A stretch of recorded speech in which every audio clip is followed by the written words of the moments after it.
Guys, last night we posted many highlights from the federal budget and what it means for the future migrants.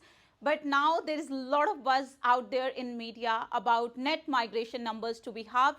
So in this video, I'm just going to give you more clarity and what are the positive things in this federal budget without focusing on that net migration numbers.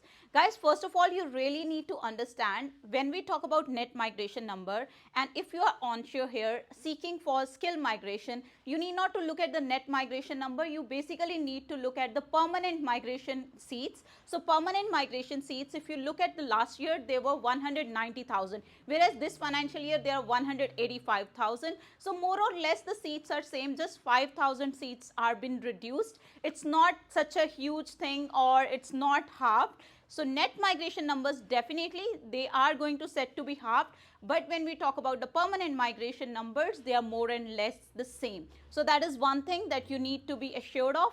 Second thing, 482 visa, that's such a promising news and such a welcoming news. For 482 visa, right now the work experience requirement is 2 years full-time work experience in your nominated occupation. That is going to be reduced to 1 year. So definitely those who were considering 407 in the future, so this change is going to come from November 2024 onwards. So if you were considering 407 as a backup, then 482 will be there. That is definitely having a transitional pathway to your permanent residency. So I feel this is such a promising news and very welcoming news. Coming to third good thing about this budget for Indian nationals specifically, there is a MATES program. You know that India and Australia, they had that migration mobility program. They have signed an agreement. Under that, all the young Indian graduates aged between 18 to 30, they'll be able to come here and they'll be able to work here for 2 years. So that's very promising again. There is fourth thing actually in the media, and even if you read the budget, you will understand they are going to also introduce work and holiday visa for Indian national, Chinese and Vietnamese nationals, 462 visa subclass.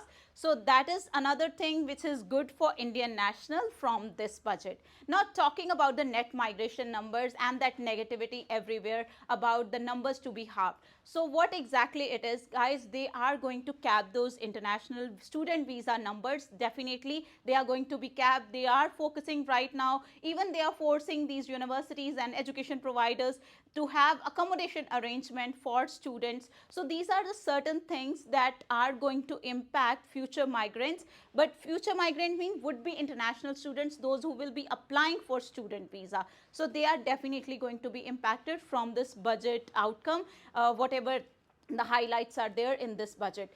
Now also there is another thing I need to highlight here. Business investment visa, they used to be there, they are going to cease from the next financial year. Those visas also going to be seized, and those who have applied for those visa, they are going to refund the fees.